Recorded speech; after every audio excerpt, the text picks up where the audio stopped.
Welcome all of you for this excellent webinar today on medical legal issues.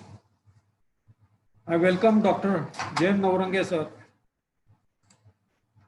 Firstly, I would say I express my gratitude for the Gurus, Gurur Brahma, Gurur Vishnu, Gurur Dev Maheshwara, Gurur Sakshat Parat Brahma, Tasmaya Sri Gurudev Namaha. Today, Dr. Jayan Naurange will speak on landmark cases and judgment in COVID-19. In day-to-day issues, we have a lot of problems in practice. And that time, we remember our Guru who has told us about medical legal cases and what we should do and what we should not do. Secondly, I would welcome Dr. Aarti Nimkar, our president. And next, Dr. Deshpande Meenakshi should talk on telemedicine do's and don'ts. So I request Dr. Aarti Nimkar, our president, to give her opening remarks for today's webinar. So also I welcome Mr. Sanket Barle, who is moderator from DigiShield. I request Aarti Nimkar, madam, to give her opening talk.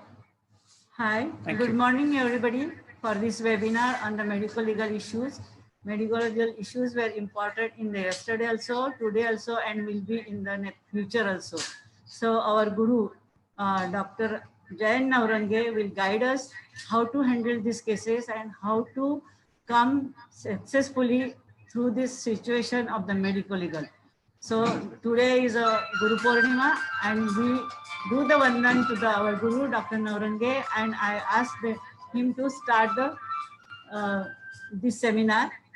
First, during this seminar, Dr. Meenakshi will talk first on the telemedicine do's and don'ts. Welcome, Meenakshi. Hello, Aniket, the presentation. Hello, good morning. Slide shares. Oh.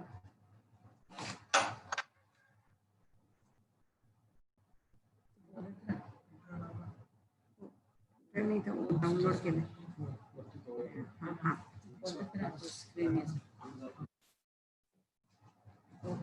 Good morning, everybody. I hope I am audible. And now today on this auspicious day of Guru Purnima, I bow to all the Gurus in the field which we have come across in the medical legal problems and also in our daily life. Now today we will be focusing a little bit on the telemedicine aspect. Now this telemedicine is, I am not going to focus on how to do a telemedicine practice, but I am going to tell the legalities of what a consultant should know for offering teleconsultation. Can you all see the slides? Okay. Yes, ma'am. We can see the slides. You can see the slides. Okay. So this is a teleconsultation do's and don'ts for doctors, which every doctor should know before he goes on the teleconsultation platforms. See, now just today in the morning in the papers in Times of India, it has come that telemedicine and teleconsultation has grown by 500%. So nearly 99% of the doctors are all practicing telemedicine in some way or the other. Of course, they are doing real in clinic practice also, but that has come to approximately 10% now. And 90% of the doctors are practicing telemedicine in some way or the other. So everybody, all the consultants, doctors should be aware of the laws and the legalities of teleconsultation. Because we may have to live with COVID for months or years. So let us not deny the fact that Corona is going to go away.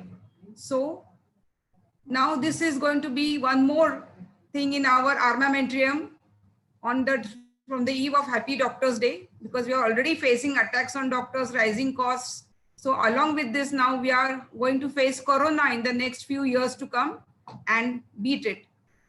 So telemedicine is going to be a feat which we have to achieve, and it is going to stay in our practice for a few years. So as everybody knows the advantages of telemedicine, we were already practicing it before for long distance patients and few, but it was not having a legal background, nor it was having a society consideration acceptance. So now with these advantages of telemedicine we are having, we should now know that telemedicine has been permitted by Medical Council of India from February 2020. So doctors need a clear set of do's and don'ts as they are accountable to provide teleconsultation as per telemedicine practice guidelines. Now this has constituted Appendix 5 of the Indian Medical Council Act. And always remember that a violation of these telemedicine guidelines will give the patient avenue to complain against the doctor before appropriate state medical council for misconduct. So the Board of Governors, entrusted by the Health Ministry, prepared in partnership with Niti Aayog a set of telemedicine guidelines which was introduced as amendment to the Indian Medical Council regulations, code of conduct that gave a statutory support and basis for the practice of telemedicine in India. So the legally correct practices of telemedicine is defined as delivery of healthcare services where distance is a critical factor. Now distance, even short distance can be a critical factor in Corona, by all healthcare professionals using IT and communication technologies for the exchange of valid information of diagnosis, treatment, prevention of diseases and injuries, and for continuing medical education for healthcare providers. So as for proper legal practice, who can do a teleconsultation? Any MBBS and above can do a teleconsultation. He has to be registered and enrolled in the state medical register or under the Indian Medical Register Act. And if the NIMC comes into full force, then the name of that doctor has to be enrolled in that NIMC register. Methods, just be aware of this, that any medium is allowed, like video, audio, text, such as email, phone call, message, fax, WhatsApp, other mobile and computer applications, and Skype, Google, Hangouts, any type of methodology is accepted. Modalities is of 4 types. It can be from patient to RMP, from caregiver to RMP, health worker to RMP, or from a doctor to doctor. Professional judgment of the registered medical practitioner should be the guiding principle of all telemedicine consultations. So whether it is a technology-based consultation or in-person review, the consultant should be happy about the adequacy of the consultation and proper discretion, and there should be no compromise on the quality of care. 7 elements need to be considered before beginning any telemedicine consultation. So these are the 7 in line. We will tackle them one by one. In the context. So context should be appropriate and sufficient. Doctor should provide teleconsultation for prescribing medicines with adequate expertise, providing counseling, and imparting health education as advices to the healthcare providers.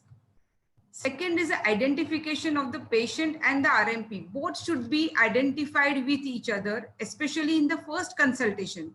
Patient identification is mandatory, including age. So if the RMP doesn't know about the age of the patient, it is his duty to inquire about the age as the first question in the consultation. Patient identity confirmation may not be mandatory in the follow-up consultations, but should be carried out as per need basis. Caregiver identity and authorization should be checked, and doctor should identify himself or herself to the patient before start of every teleconsultation. Of course, the registration number should be displayed at every touch point with the patient, like giving a prescription, answering any question, and so on and so forth. The third is the mode of the communications. Doctor can choose any suitable medium of teleconsultation, but it should be adequate, and we will go to the limitations of the mode of communications. A consultant or a doctor should know the limitations of each mode of communications. Further, any information which the patient gives on this communication medium is patient is responsible for accuracy of that information which she or he provides. So what are the known limitations of various modes of consultations? We can tackle video, audio and text based. See, video is closest. Always video will come closest to an in-person consult because you can inspect. And this especially applies for skin disorders, eye disorders, or any other problems in which visual inspection is compulsory to give a prescription. But the side effects or the limitations are that it is dependent on the high quality internet connection at both the ends, and ensuring privacy of the patients in video consults is of extreme importance. So your consent should be inclusive of this when you take the consent of a person on teleconsultation. In audio consultation, it is convenient and fast. It is reached easily, but non-verbal cues may be missed. And it is not suitable for conditions that require visual inspection. So they are the limitations of audio consultations. In text-based, yes, it is convenient, quick, but you miss out the visual, verbal, and audible clues. Difficult to establish rapport with the patient because only messages can pass through and the detail of the patient examination will not go through.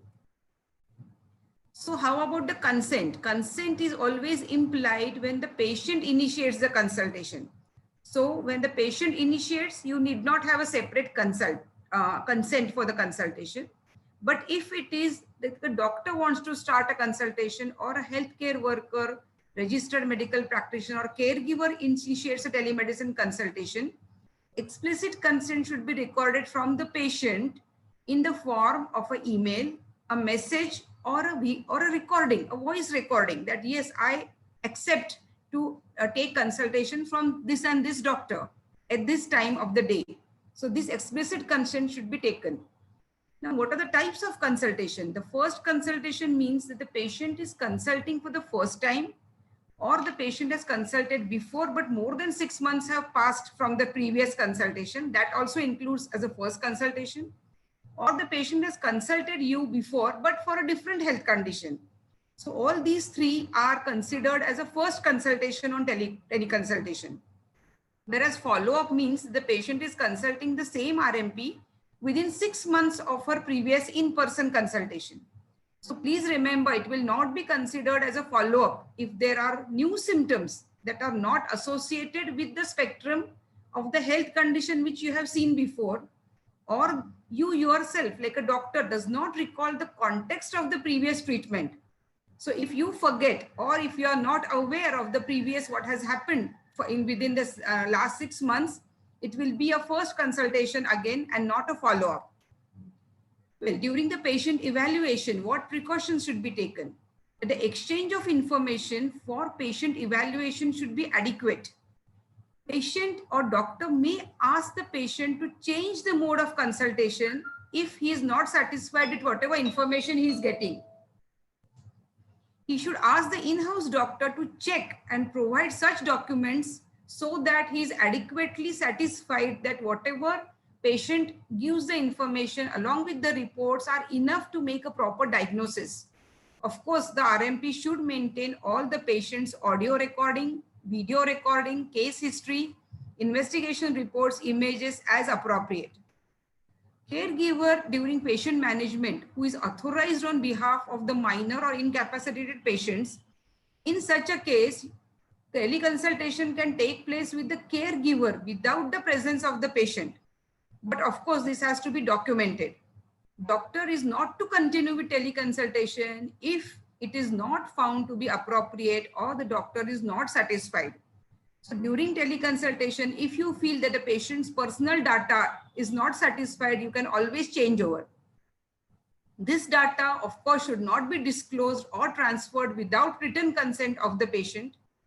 And what about the emergency condition? Suppose while talking with the patient, you find out that this is an emergency condition. Always limit your consultation or your advice to direction of how the patient should go forward. See, emergency condition for immediate assistance should be limited to the first aid and should be limited to the counseling and advice for proper referral as to how the patient should go to the nearby tertiary care center. In any cases of emergency, the patient should be advised for an in-person interaction with an RMP at the earliest. In order to prevent abuse, telemedicine guidelines require every doctor to prescribe medicine only when the doctor is satisfied that he or she has gained adequate and relevant information in the best interest of the patient. So prescribing medicines without an appropriate diagnosis will amount to professional misconduct. So how to prescribe medicines on teleconsultation? Ideally, should prescribe a prescription, should write a prescription as per on the letterhead with your MMC registration number in dark. Diagnosis should be mentioned. If you have not come to the diagnosis, you can write a probable diagnosis. This prescription should be photo scanned and digital copy of the signed prescription should be sent to the patient via email or from any messaging platform. And while transmitting the prescription to the pharmacy, suppose the patient wants the prescription to be transmitted to the or transferred to the pharmacy, then there should be explicit consent from the patient that this medicines be given to the pharmacy, and that consent should be recorded. Also, if you are charging, of course, you can charge the patient properly for a teleconsultation. And if you are charging properly, give a proper receipt with your letter MMC number on the receipt.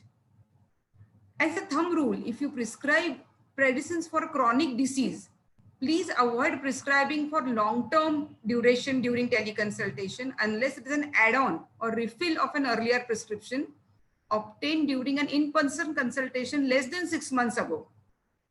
So if the prescription for chronic diseases is to be issued, then please do it via video, because video is supposed to be the best methodology of teleconsultation in the present scenario. If the teleconsultation does not take place over a video, if it is not possible to join on a video, you can only prescribe OTC drugs, add-on medications, and emergency medications which can be allowed over the OTC as and when they are notified by the government. So please remember that one of the examples is that emergency contraceptive pills can be prescribed by telemedicine, but medical abortion pills like MTP pills cannot be prescribed by telemedicine under any condition. So this is the table of how you can limit your prescriptions and scope of prescriptions. See, if there is no prior in-person consultation that the patient is approaching you directly on teleconsultation, you can prescribe only OTC medication and emergency medicine like add-on medications. But you cannot prescribe refill medications for chronic diseases, cannot prescribe habit-forming narcotic or psychotropic drugs, and cannot prescribe any medicines which are above the ABC schedule. If there is a prior in-person consultation for the same health condition in the last 6 months, then consultant can prescribe add-on medications and refill medications, but he cannot prescribe the medications for which diagnosis is possible by video consultation only. So always remember the limitations of which prescriptions you can give on teleconsultation and as per video or audio.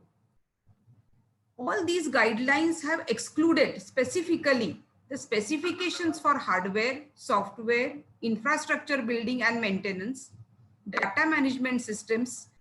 So these are still the gray areas, or you can choose your own data management systems. You can choose your own digital technology and other telehealth managing systems.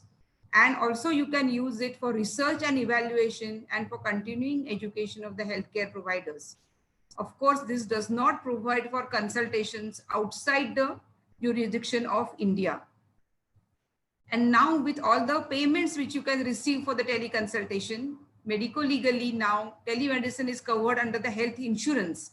So medico-legal advisory, you can put these receipts under the insurance schemes. So thank you all for a patient listening and wish you all a health litigation-free practice and a healthy yourself. And I thank Naurange sir also for such a beautiful medico-legal webinar which he has planned today. Thank you. Mr. Sanket? Yes, thank you, ma'am. Thanks for that very informative talk. Is it okay if I just make a few comments and then I will turn it over to Naurange sir? Yes, you can talk about DigiShield little bit and then Okay. over. Thank you so much. So, ma'am, as you were delineating the protocols for proper medical sort of telemedicine consultation. Yes. So when we at DigiShield looked at all of these protocols and procedures and the immense exposure that not following these protocols and procedures leaves for the doctor. What we decided to do is put together a platform called DigiShield, which enables you to do all of this in a very nice, consistent manner. So, for example, the platform starts by automating your patient history collection, remote patient history collection, which has the patient identity and various other components in it. It has built-in capacity to do video consults, audio consults that keep your privacy as a doctor safe. It has the ability to issue digital prescriptions. It has payment collections. So end to end, everything that you talked about, we are happy to say that we have been very proactive in understanding these rules and regulations and creating a platform that covers all of these bases. What we find right now is that a lot of doctors are struggling with these requirements, right? So you're using WhatsApp, FaceTime, multiple methodologies of communication to accomplish all of the different needs that all the regulations are asking. And unfortunately, patient care is also becomes a a little bit tough, because you have to make sure that you're protecting yourself while delivering the patient care in these very difficult. So we're happy to say that we have been able to encapsulate all of this, and in collaboration with you guys and others, we are making this platform available free for for life for IMA members. So appreciate the opportunity to help you organize this webinar and provide some value here. We are software people, so we don't treat patients. Obviously, that's a tough job that you guys do. And whatever little we can do to help you out, you're more than happy to do that. So with that, I'll turn it back to you and Naurenge sir for. Yeah. So now I'll shift over.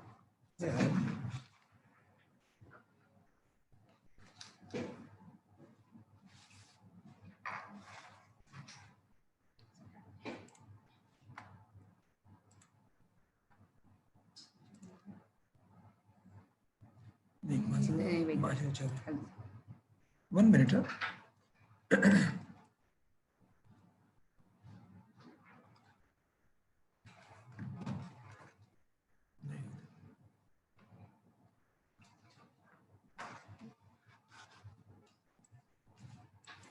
बंद करो.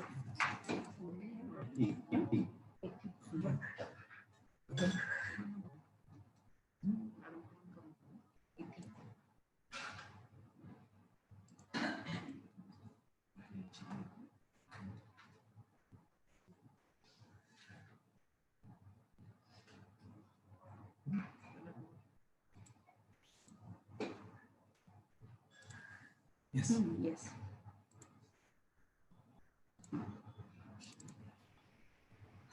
Full screen. You can see, no? Yeah. They are coming late. No? So good morning, everyone. And it's a nice day. Guru Purnima is there, and it's a nice, lovely morning. And luckily, not very heavily raining also. So I'm sure that you must be enjoying the holiday as well as the beautiful season. The topic of today's webinar is pre-COVID, intra-COVID, and post-COVID scenario. But the medical legal. So we will be, I will be talking about important landmark judgments given by the top courts in India. The reason being there is no separate law for law and medicine or medical law and very many other principles which have evolved over a period of time. Nowhere in the world there is a separate topic of medical negligence. So in short, all these are judge-made laws, what are called as obiter dicta. So whatever principles are laid down now have come through various judgments right from the year 1860s and all that. So I will be now talking about the important landmark judgments upon which the laws in India are based upon, and various cases which occur in favor or against the doctors are decided by various courts. I am restricting myself to only the landmark judgments given, uttered, and published by Supreme Court of India, because then there is a finality. Otherwise, what happens in the appeal system, various courts in India, and there are thousands of courts, they give various judgments. But what will prevail over us is the High Court judgments, and the Supreme Court judgments are the final ones. So therefore, I will touch upon the judgments which are going to affect us in day-to-day practice. So the things which are often asked and very relevant to the practicing doctors, not only related to only COVID and criminal law and all this, I am generalizing the statements. I will be rushing through some of the judgments, but the ones which are highly important, I will dwell upon with a little explanation. And number one, I have taken purposefully is what has happened to the SHOP Act. So whether SHOP Act is applicable to the clinicians, individual owned clinics, the diagnostic centers, hospitals. For the hospitals, there is no relaxation. It is always applicable. What about the clinics? Currently, Bombay High Court had given a judgment in the year 2017 that individual clinics and diagnostic centers are not coming under the SHOP Act, and therefore you should not register. However, this has been overturned probably by overlooking the judgment given by Bombay High Court. The divisional bench of Nagpur has given a judgment that the individual clinics are coming under SHOP Act.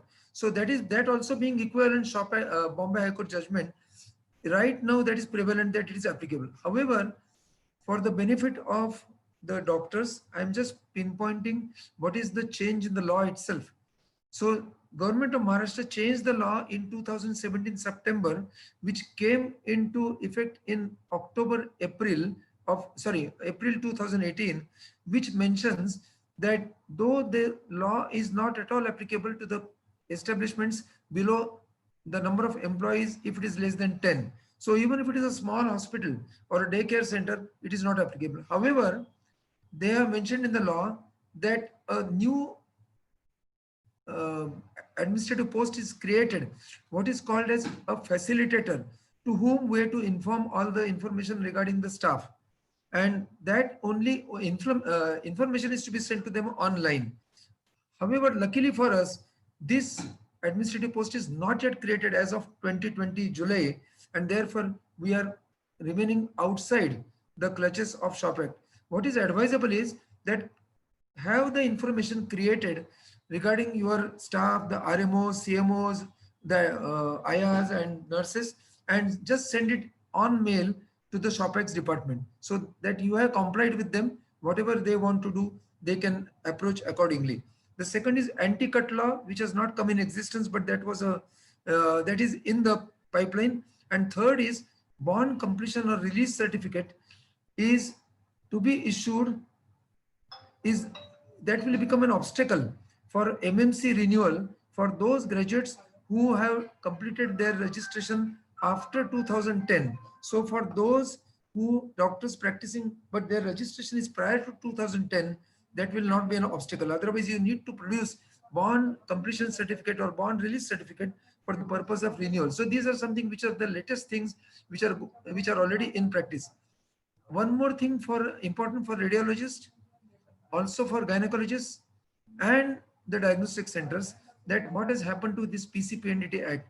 You know, this act caused a havoc at least in the state of Maharashtra, that even for small typographical mistakes like forgetting the comma and putting the dot of T on this T, the criminal prosecutions have occurred. So there were many pending litigations in the high courts and in the smaller courts below in the PCPNDT. Majority of the cases which are kept are for record keeping and typographical errors and not for sex determination. So Federation of Obstetrics and Gynecological Society, that is FOGSI, had fought this case in the Supreme Court level, and unfortunately Supreme Court failed to understand the difficulties of doctors, and now it has become the law that even minor typographical mistakes will be taken as offense of sex determination, and therefore criminal prosecution will occur, and in the court you have to prove that this was minor or major. So there is nothing like minor, major, typographical or not. It has gone to the level that every case is a case of offense of sex determination unless proved otherwise. So that it's a draconian judgment, it's a draconian law, and we have to follow this. I forgot one mention of one of our friends, doctor, who is sitting judge on the Maharashtra State Consumer Redressal Forum, and he is handling all the cases of medical negligence in the Maharashtra State Consumer Redressal Forum, and that is Dr. Santosh Kakade, who has joined this particular webinar, and I'm very grateful to them. I should have mentioned it in the beginning itself. Next judgment is in the writ petition by Delhi government versus Delhi High Court, two-judge bench of Supreme Court has ruled that a fine imposed by the Delhi government against the hospitals who did not do charity, even if they got the land concessionally or free, or they are registered as trust, or they are registered as company without profit, this was negated by Delhi High Court. In short, Delhi government said that they had to do free beds. Delhi High Court, when they went into litigation, said that they cannot give free treatment. However, this was overturned by the Supreme Court, and on top of it, they have given a very bad commentary.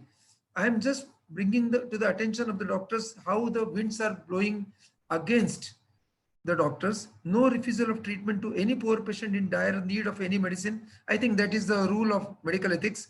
There has to be balancing between human rights and commercial gains. Constitutional obligation is to treat the poor, and therefore the state government can enforce the private hospitals, and dark side of such hospitals can be, this is the wording of Supreme Court, can be eliminated only by sharing the obligations towards the economically weaker section. So in short, the winds are blowing against the doctors. I will just touch upon the new Clinical Establishment Act of Karnataka government promulgated in November 2017. It has been temporarily stayed by the state government itself. But see I'm just drawing attention to this particular underlined part of the slide.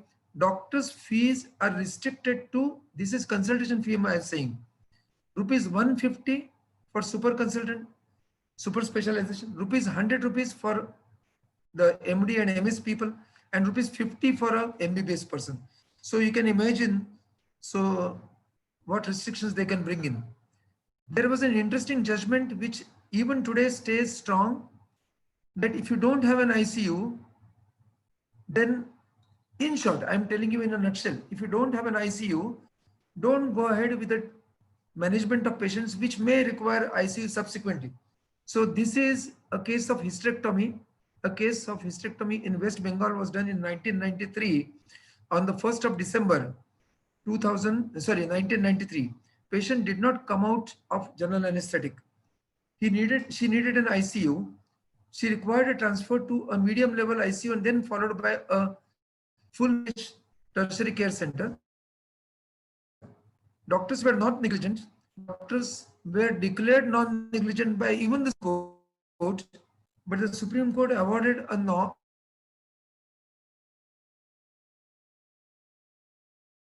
There be an ICU, such subsequent transfers would not have been required. Now you can imagine the scenario in 1993. How many ICU beds were available? How many medium and small hospitals had an ICU, or even for that matter, tertiary care hospitals?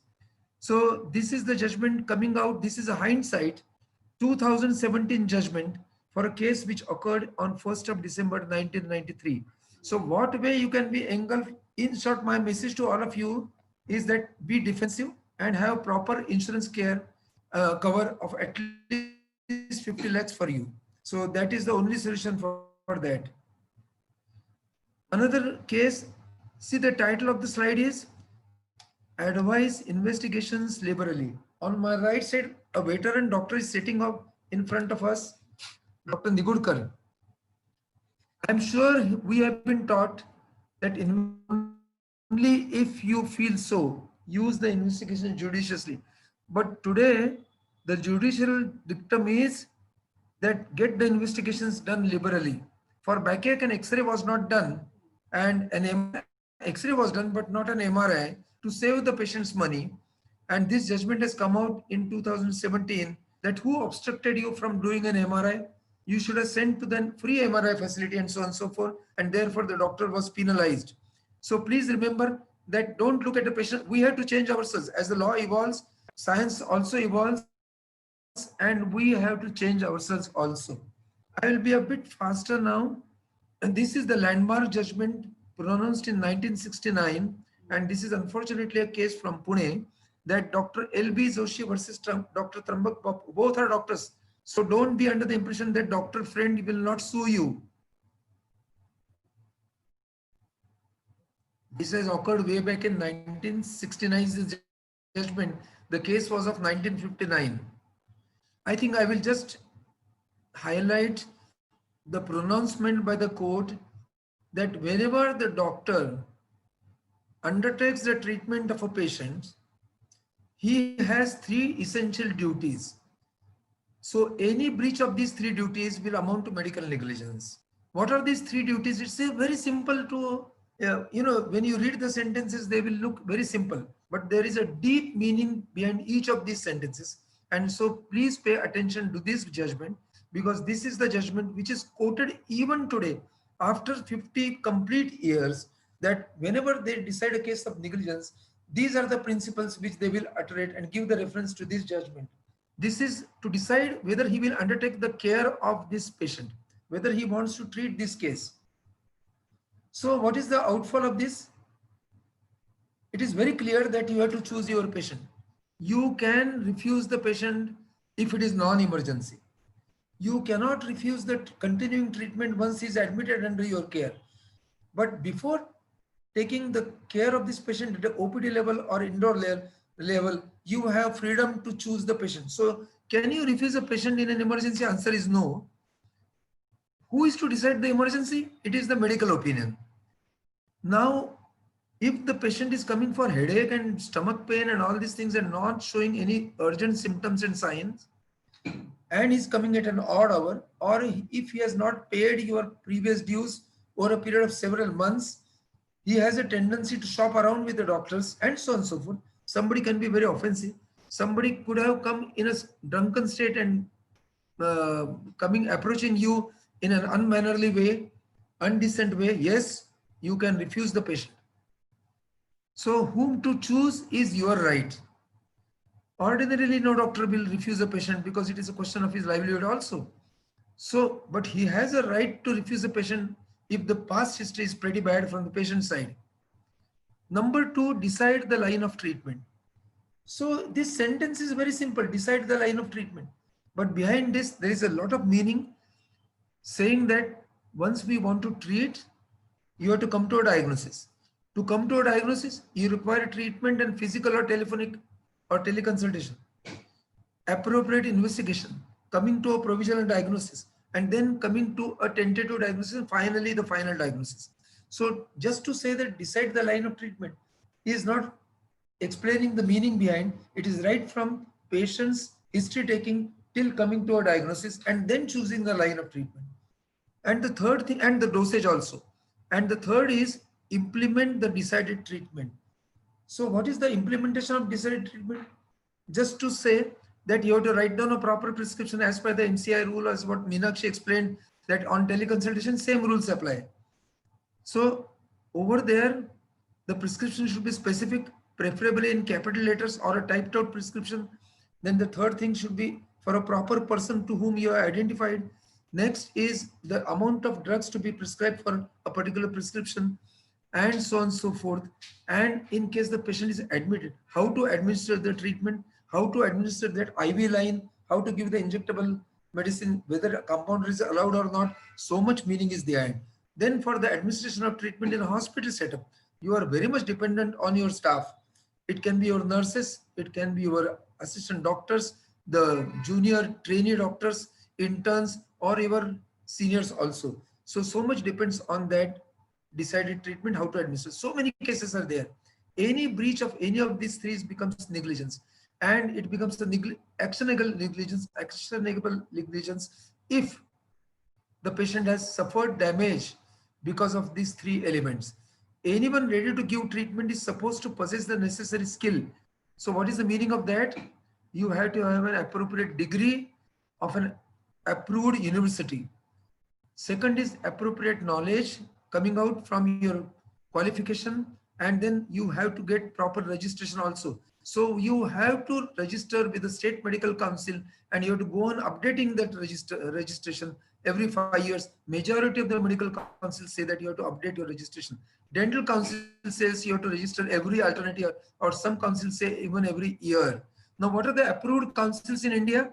Just to give you the information, it is the IMC, Indian Medical Council, that is MCI, and the state medical councils for allopathic doctors. For remaining, it is the Ayush councils. For homeopathy, there is a separate council, that is Homeopathic Council. Naturopathy is not an approved council. Electropathy is not an approved council. So these are not doctors. They can be easily considered as quacks. Supreme Court of India, in the decision in the case from Hyderabad, has given that professionals cannot be responsible for everything that goes wrong. So in short, the result may be something bad. Deaths are, whenever we are dealing with life, we are dealing with death also. Please note that to assure cure is unethical as per the MCI rules. All over the world, any professional, be it lawyer, it can be chartered accountant, it can be architect, it can be doctor. To assure complete cure is not ethical. So what is expected by law is care and not cure. So appropriate care. Now, why we are considering so many cases? This is because of this particular case, VP Shanta versus Indian Medical Association 1995. I call it as a black day, that where the Consumer Act became applicable to the doctors. Till then, there was a flimsy situation, whether it is applied or not. Now, what is this judgment? Ashwin Patel versus Poonam Verma, 1994 judgment, where cross-pathy is not allowed. So what is cross-pathy? I am an allopathic doctor and I'm using homeopathy. Meenakshi is an allopathic doctor and she is using Ayurvedic. Somebody is an Ayurvedic doctor and who is using allopathic medicine. Now I am saying that this is a great gray area. After this judgment, the laws have changed, laws have evolved, and the different state governments have given the dictum that Ayush doctors are allowed. Ayush means Ayurvedic practitioners are allowed to use allopathy to the extent they are trained. So this is the law of the land in Maharashtra, that they are allowed to use allopathic medicine to the extent they are trained. So therefore that law prevails, and this judgment is not 100% applicable in the state of Maharashtra and many other 19 states in the country. So they are allowed to use allopathic medicine to a particular extent. This judgment, what I am showing you right now, is the Jacob Matthews judgment, which is a relief for doctors. So right now I have given all the judgments which are gone against the medical professionals. Here I am telling you the judgment which is in great favor of doctors. And what is the judgment? And in a nutshell, I will say that do not be afraid of criminal law. Do not be afraid of getting arrested. Whenever a case, a patient dies, or if there is a wrong result or something happens, there is a stone throwing, manhandling of doctors and the staff. But if the case goes in the FIR, even FIR cannot be lodged as per this judgment. What is this judgment? The patient can complain in the criminal prosecution. He will put a complaint to the police saying that doctor was criminally negligent. But unless there is a competent medical opinion, preferably coming out of government medical institutes, that this doctor was preliminarily negligent, and my humble request to all of those working in the government setup whose opinion is considered by the judiciary, that mention whether it is a criminal negligence or not. So once they give a judgment, depending on the postmortem report, depending on the chemical analysis report, or depending upon the expert committee's report, that the doctor was primarily or preliminary appears to be negligent, the doctor cannot be arrested. How long does it take? This takes at least 2.5 months. So a complaint can remain with the police department. It can be remaining at the commissioner level, but they will not arrest you. They will not put a regular FIR unless this expert committee says that there is prima facie evidence apparent that there could be an element of criminal negligence. So that may take 2.5 to 3 months. Till then, be very clear that you cannot be arrested. Take the help of medical legal experts like us. You cannot be arrested. Don't rush for anticipatory bail. Anticipatory bail cannot be awarded So in the newspapers, the title will be that doctor was denied the bail. But that is a technicality, that you cannot be asking for bail when the bail is your right. So please do understand, this judgment is of great, on everybody's tip of fingers, this judgment has to be there. That means on your laptop and desktop, it should be there, preserved as a complete judgment, because police don't know about it. What section they should apply is 304A and not 302 or 304. And therefore the bail is your right, and that too, it is required usually after 2.5 years. 2.5 months. Now this Martin D'Souza judgment is another judgment in favor of doctors, where they have mentioned that no case will lie against the doctor in the criminal. So it is reiteration of the same Jacob Matthews judgment, but it has come off late in 2009, and it is also quoted often. So Jacob Matthews is the fundamental judgment, and then has come this Martin D'Souza, which has gone one step ahead, which says that even consumer case will not lie against a doctor unless the expert committee says so. However, there are limitations of the judgment because of this Krishna Rao Nikhil judgment, which came in 2010, which says that every case going to the consumer court, you need not have an expert opinion.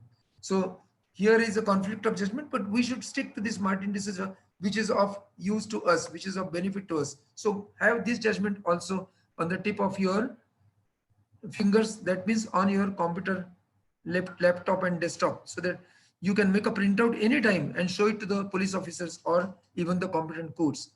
Now I'm coming to the next point, and this is an important judgment called Harjot Singh Ahluwalia versus Spring Meadows Hospital. And this is what is I'm saying, that you remember this LB Joshi's case, 3 duties, how to implement the treatment. The third part is we are dependent so much on our assistant doctors and our junior staff and the nursing staff. In this particular case, a child of 4 years, it was like a Sunday morning like today. And at that time, Ramayana series was going on, very popular. Everybody used to remain at home looking at Ramayana. Harjot Singh Ahluwalia is the name of the patient, who is still alive. At the age of 4 years, he was admitted to Spring Meadows Hospital, which was a 400-bedded super specialty hospital in Delhi. And that time he was suffering from typhoid fever. In Delhi, typhoid was insensitive or resistant to chloramphenicol in 1992. But again, it showed sensitivity in 1996 onwards. So this child was getting chloramphenicol. The prescription, you know what is the system in private hospitals, is that they would write down the prescription for every patient. The patient would get it from the chemist downstairs, and the nurse will inject the medicine. So this nurse on Sunday morning realized that this patient was admitted for 4 days. So chloramphenicol vials are over. So she wrote down a prescription of chloramphenicol. Unfortunately, in a hurry, instead of chloramphenicol, she wrote chloroquine. See, she wrongly wrote chloroquine.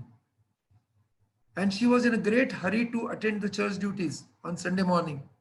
So no sooner the prescription was honored, the medicine was brought, Lariac was bought, and it was produced to the nurse, and the nurse immediately took all the medicine in the 5 ml syringe and injected into the tubing of a 4-year-old child, and the child became an instant, went into cardiorespiratory arrest and went into brain death.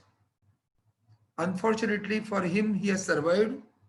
And at that time, way back in 1997, a compensation of 17.5 lakhs was awarded to the father, saying that it was a vicarious liability. So vicarious liability is the principle that whatever is done by your subordinates, your assistant nurse, qualified or unqualified, employed by you to execute or assist you, is the primary responsibility of the employer. And therefore this hospital and the treating doctor, who was sitting at home, no fault of hers, were penalized for 17.5 lakh rupees. It may appear to be a smaller amount today, but today such type of compensations have gone to 1.8 crores or even beyond. So any fault of this doctor? No. Any fault of the hospital? No. But the doctor and the hospital were penalized on the principle of vicarious liability. Nurse escaped. Now here in this particular case, there was additional point that this nurse was not qualified. And this hospital was very cunning, I mean, very wise hospital. They had taken the indemnity coverage for hospital negligence. And they had taken additional coverage by paying a little extra premium. I will take 10 minutes more. Extra premium for unqualified staff. So please, those who are the hospital owners, and I'm sure all hospitals in Maharashtra require the assistance of unqualified staff also, take additional coverage, a little premium extra of 7.5%, but then your unqualified staff is also covered. So that is the point I wanted to bring to your notice. One is principle of vicarious liability and also additional coverage for unqualified staff. Now, a very important judgment on consent. And this changed the scenario, medical scenario. And what does it say? That consent has to be written consent. Express means written consent and not implied.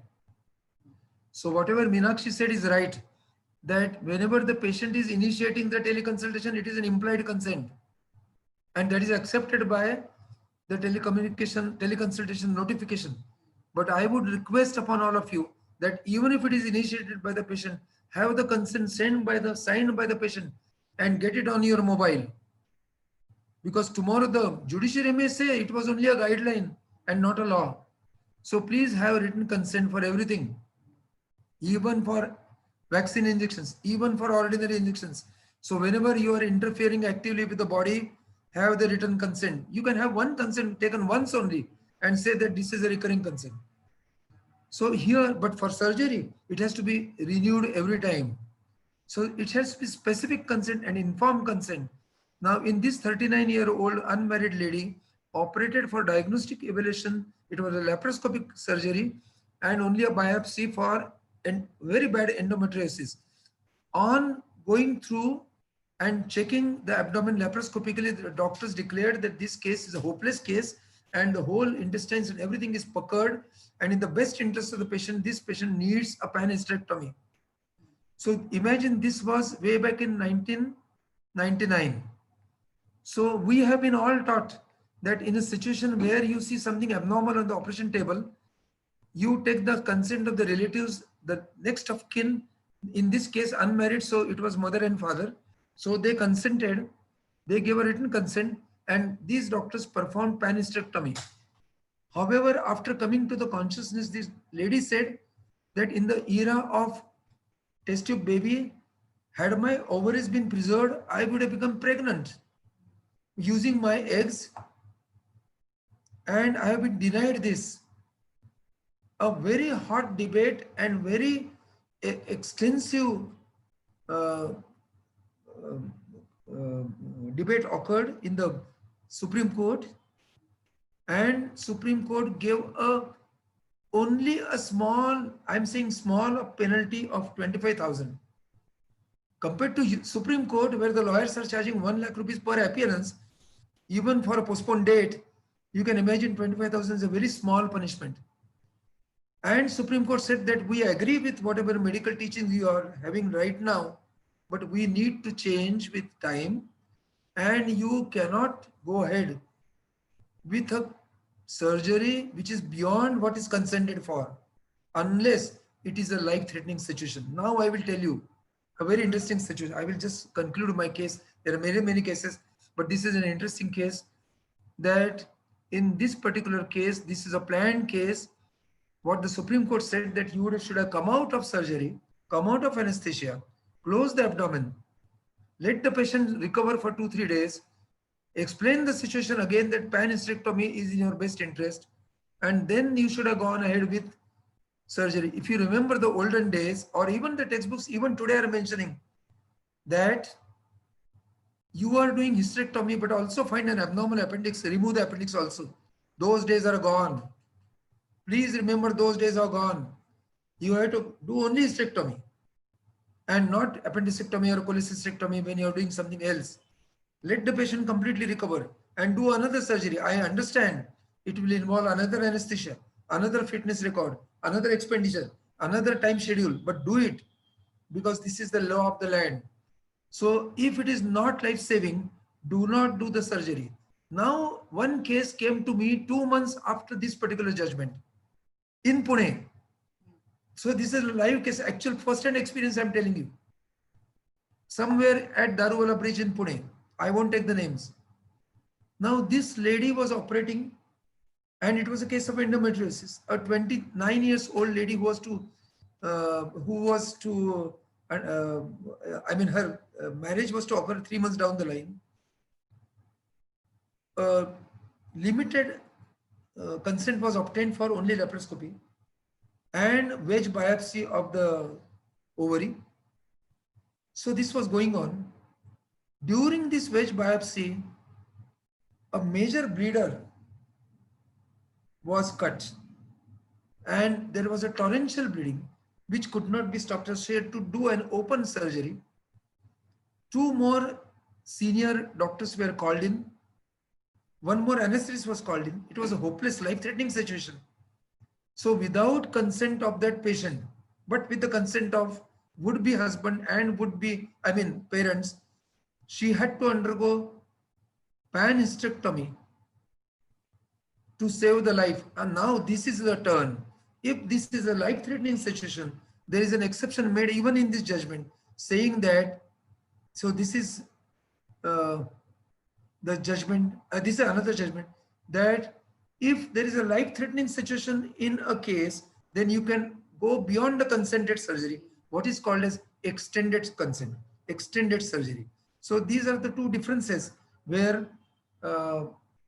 consent limitation is there, and sometimes you can go beyond the consent also. I think there are very many interesting cases. Whether the anesthetists and pathologists and radiologists are involved in a case of medical negligence, even if the surgeon is involved primarily, answer is yes, because they are independent professionals. They are not under the cover of radiologist, of the surgeon. And this is an important judgment, because till then there were conflicting judgments given by courts that anesthetist is not directly involved. There is no direct contract between anesthetist and the patient, and therefore they should not be involved, which is a wrong assumption. This is the correct judgment from Supreme Court and also from the National Forum, that whosoever is involved in the patient management, pre-operatively, intraoperatively, post-operatively, are also involved in the case of medical negligence. So it's an essential party. Now coming to one more, I'm drawing attention, this, I know I'm exceeding my limit. The case of retinopathy of prematurity. These are extremely delicate cases, extremely emotional cases, and one of the highest compensations are awarded. So neonatologists, nurseries, gynecologists, and ophthalmologists, be very careful that whenever you are giving oxygen or even without oxygen, pregnancies which are occurring before 32 weeks, you have to advise in writing and on the discharge card that follow-up of this patient with the ophthalmologist is required. This is from one examination of ophthalmologist before discharge, minimum one. So preferably within 5 days, second examination at 15 days, third examination. So protocols are decided. So if the patient's weight is less than this and that, whether oxygen is given or not, so protocols, do follow the protocols and make a mention of these on your papers as well as on the discharge card, because the compensations are always beyond 1.5 crores. So this is a very tender issue. You are very happy that a 600-gram baby, 900-gram baby, 1500-gram baby is sent home because of my efforts and all that. Don't take a pride. Be careful about the vision. It has to be timely sent to the ophthalmologist, and the ophthalmologist are also the duty bound to make proper records. So I will just make an end to this, and I will go to the question session, so that will give you all the information. So I got a lot of collection of cases, but every good thing has to end. So I'm ending my slide presentation. Thank you very much, and I appreciate your patience, and we can go for any questions. If I'm able to answer, we will answer right here. Otherwise, we'll have to find the references and go ahead with later on communication in the next session or sometime later by some other means. Thank you very much. And thank you, Sanket, and thank you, Deepan.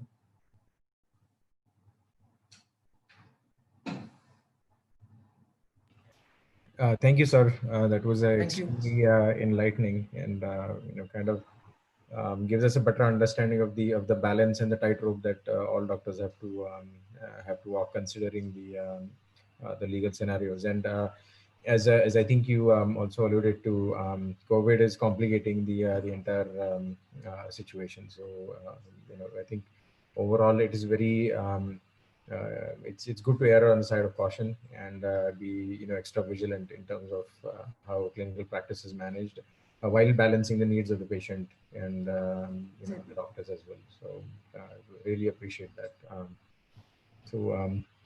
Let me turn it over to Dr. Sancheti and Dr. Nimkar.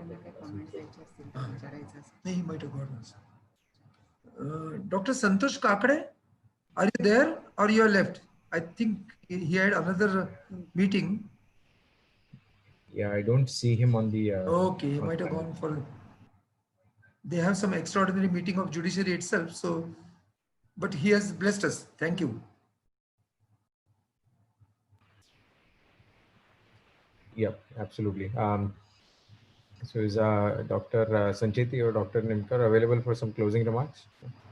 No, any questions? Any questions in the chat box? Bhushan Shukla is there, yeah. Ashok Shukla. Ashok Shukla, yeah. Dr. Shukla, I'm happy that you have joined.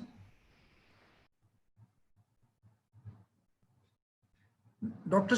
Ashok Shukla, I'm happy that you have joined, who is the chairman of Medical Legal Cell of Indian Medical Association, Maharashtra State, doing very active work. He has joined from Mira Bhayandar.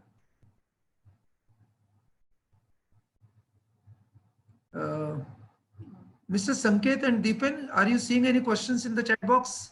There was a question. There's Yes. more a request than a question. There was a Dr. Nandakishore Mantri who asked Yes. if IMA members can get prints of these important judgments or some sort of summaries. So any thoughts on that would be great. IMA members? The judgments that you cited and you talked about. Okay, we'll circulate. We'll circulate, yes. Perfect. I can share with you and you can share with all those who have joined today. Yes, certainly, sir. We will. It will be good. Yeah. There was also a request about if we can get copies of the PowerPoint presentations, both from you and Dr. Deshpande. Sure. We'll share it with you and you can circulate. Perfect. We'll do that also. Okay, there are certain questions which I can see and think of answering also. Myself and Meenakshi will be taking up. So can I go ahead? Of course. Sir. Yeah. Good comments are there, but I won't. I won't think about that.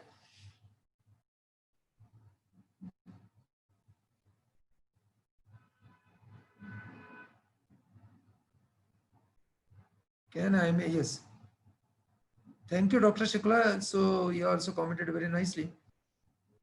Amazing. Can this PDF? There's one question that I just see here. It's being asked by Dr. Shah. He's wondering if there are any delays in monthly reports. Any delays in monthly reports under PNDT due to COVID? Yes. Meenakshi will be able to tell this. Yeah, this time because of the COVID era, all the monthly reporting system has been extended by 3 months. So in Maharashtra state, we are expected to give last 3 months PCPNDT records on June, in the first 5 days of June. And now this is the July month. So actually this was done, this question should have been asked last month. But so now you have to submit every month. We have to submit every month now. Monthly recording has been started again. So only it was there for the April, that is for the reports of March, which we are normally given April. So that was extended till the month of June. So April, May and June to be submitted on before the 5th of June. That was our PCPNDT circular which we had received. Raju, you can do conclude. Thank you so much. And it was nice to have all this session on a Sunday morning on the day of Guru Purnima. But I think we have to be defensive. Not only that, you have to be medically correct in treating, because you have been taught all those years and this is your professional duty. What I would say, these are the days in Marathi, there is a meaning, there is a saying that Raja रात्र वैरेची आहे. I would like to warn that doctor, रात्र नाही दिवस पण वैरेचा आहे. With this way to become, we have to become a little defensive and have adequate indemnity cover. And this is my take home message for today, that adequate means for general practitioners at least 25 lakhs coverage, for those who are consultants at least 50 lakhs, those who are super consultants or doing surgery at least 1 crore protection is required. Luckily for us, the indemnity coverage or insurance amount is very small, and this is deductible from your income tax calculations. So please have indemnity coverage through any of these regular insurance companies. All have the same premium. Whichever is friendly to you, have the coverage of at least 50 lakhs to 1 crore. Thank you very much. There is one more question. One more question is coming. The patient blames the center or the clinic for acquiring COVID infection. How to manage? Okay, this is a good question from Samir Kumar Shah. If a patient blames the center or clinic for acquiring COVID infection, how to deal? I think this is a very, very pertinent question for the time being. I would say that there are 3 things to be done. Number 1, right at the outset of your clinic, put up a board that this is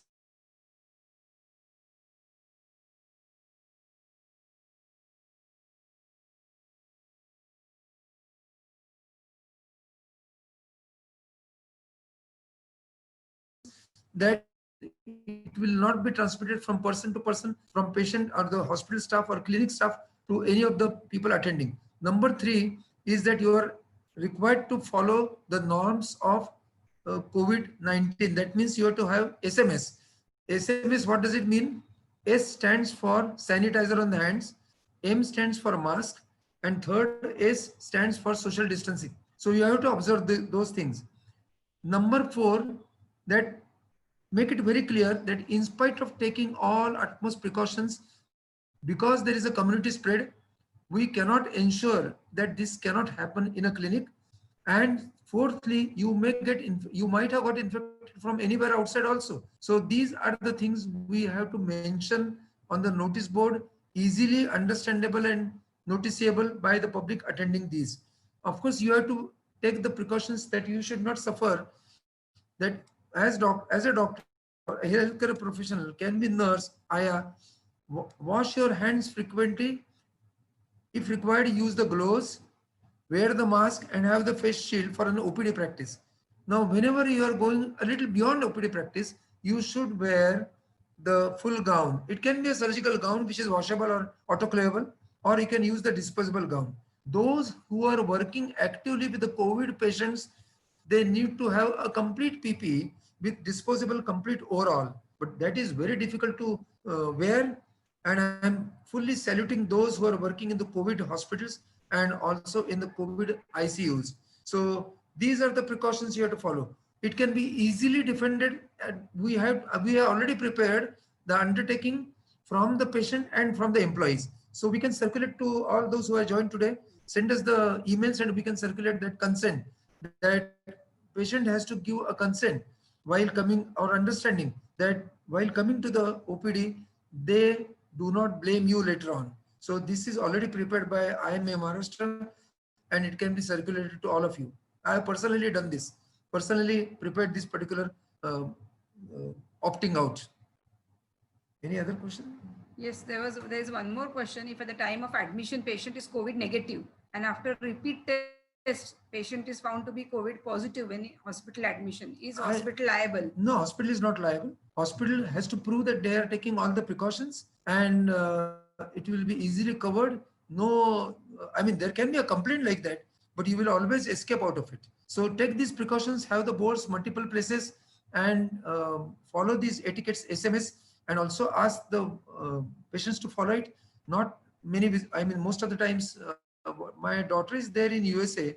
What they follow is nobody is allowed to enter the hospital. She is carrying and her due date is 22nd of July.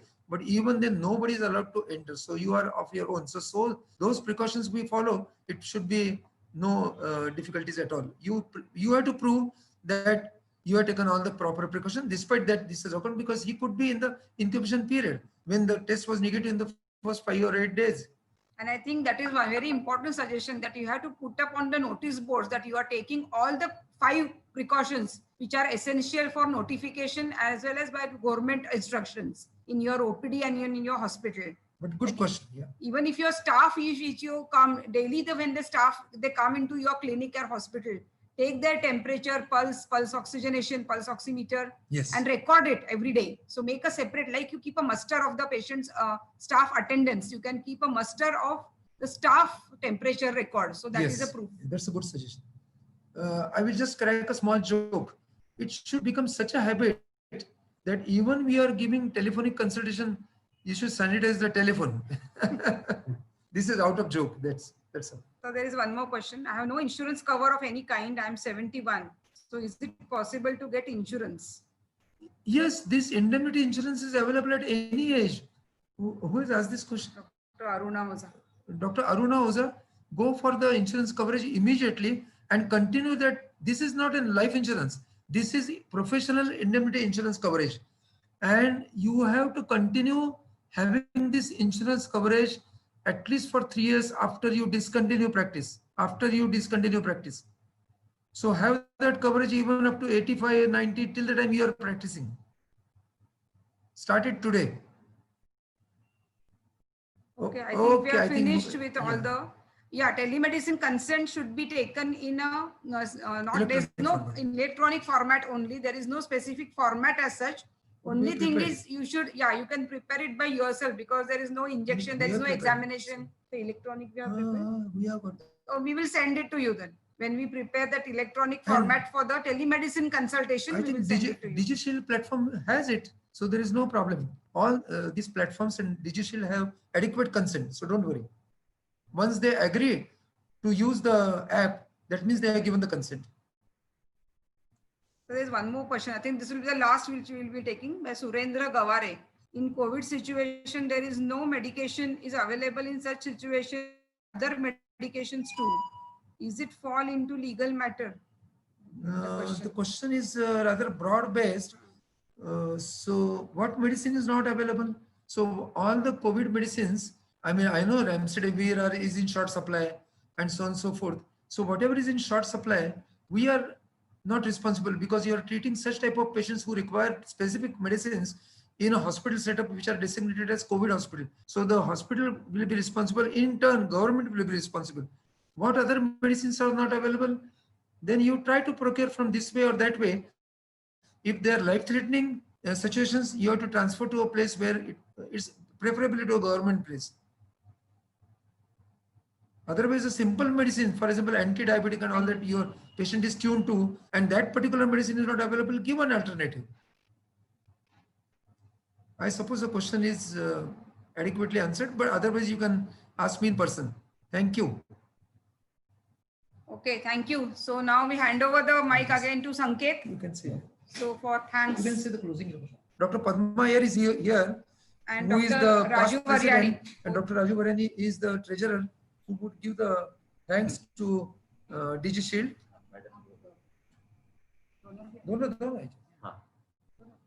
Thank you very much to DigiShield for such an excellent and very informative webinar today on this special auspicious day of Guru Purnima. Thank you all for attending. Thank you very much. Yeah, Dr. Jain Navrenge sir, our Guru, on this particular day, he has given an excellent talk on this thing, all the landmark judgments of cases. And hope all of you have got the necessary information, especially and telemedicine also by Dr. Meenakshi Deshpande. And sir has told to keep the board. That is very, very good idea. All of you should keep whatever precautions you are taking. And this is endemic area, Pune, Maharashtra, red zone. So nobody can be blamed. And thank you all for attending. Sir, thank you for an excellent response which we have received today. I think more than 100 have attended today's medical legal webinar from all over Maharashtra. So yeah, very nice. Thank you so much. So from DigiShield side, I would like to thank everybody, all the panelists and the leadership at IMA. It's been a very fruitful collaboration, and we look forward to helping you host and moderate more of these events. Again, putting forward a platform that can be very easy for everybody to comply with these very difficult times and situations. So again, thank you for the privilege of hosting all of you.